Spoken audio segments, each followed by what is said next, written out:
It has dealt farmers in KwaZulu-Natal another blow. The province has experienced the heaviest downpours in more than 6 decades, resulting in deadly floods. This just a few months after severe weather caused damage estimated at billions of rands. But joining us now is the chairperson of the SA Farmers Development Association, Dr. Siyabonga Madlala. Thank you so much for your time, Doc, and good morning to you. What's been the impact on farmers at this time with these devastating floods that we are seeing and recording from KZN? Morning to Melo and morning to all the viewers.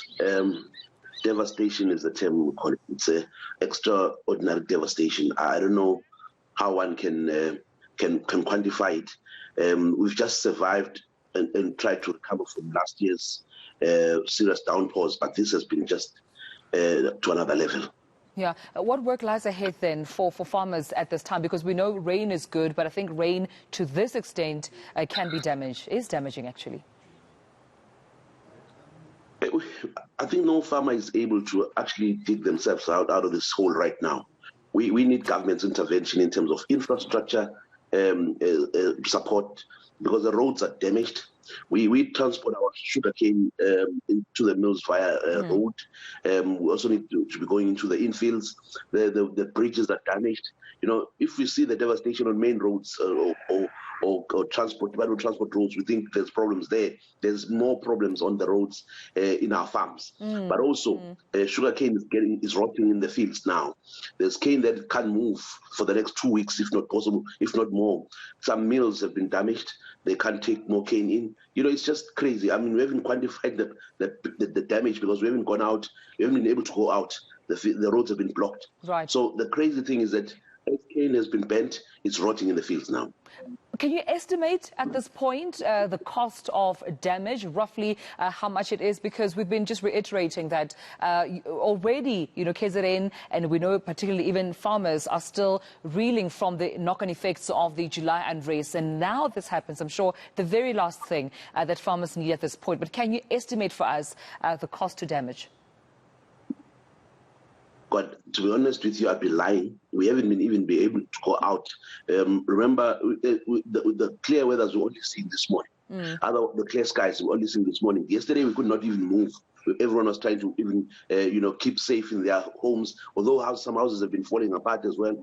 So the crazy part is that we not only were recovering from the unrest, right. There was also a November incident of heavy floods as well.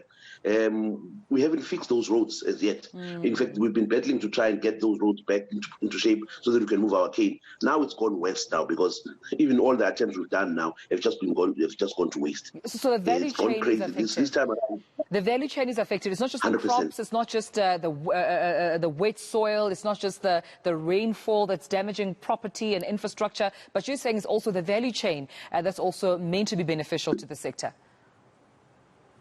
Definitely. Yeah. The value chain is. I mean, some agro-processing infrastructure has been damaged. You know, the sad part is that you got mills that will not be able to start again because they're shut down because of the rain, but they've collapsed. They won't be able to restart. They need to be fixed, and that means 2 weeks, 3 weeks delays. And the cane that has been there, it's like it's going to collapse. Right. We need to just clear that to the farmers.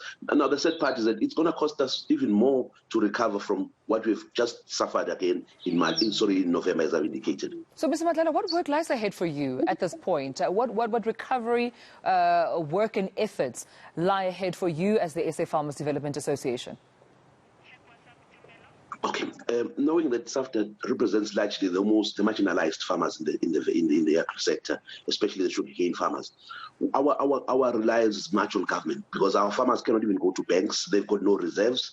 We're just calling upon government to really declare this a disaster and come up with a strategy, because even the November one, there wasn't a proper strategy that had been conceptualized as to how to help the farmers. There are some zones which you can't even go into. Right. The cane is ready to be moved, but we can't move that cane. But now that it's been hit with the double whammy, we need immediate government intervention. Otherwise, small-scale farmers will just fall on the wayside. All right, so we do know that, of course, our senior reporter Madlala has been standing by with government officials out in Pinetown, but I appreciate you speaking to us, Siyabonga Madlala, Chairperson of the SA Farmers Development Association. Gareth, you could hear there the farmers saying they need government intervention, and, ironically, Madlala is definitely with them. Hopefully, they will, of course, give us a way forward. Yeah, it's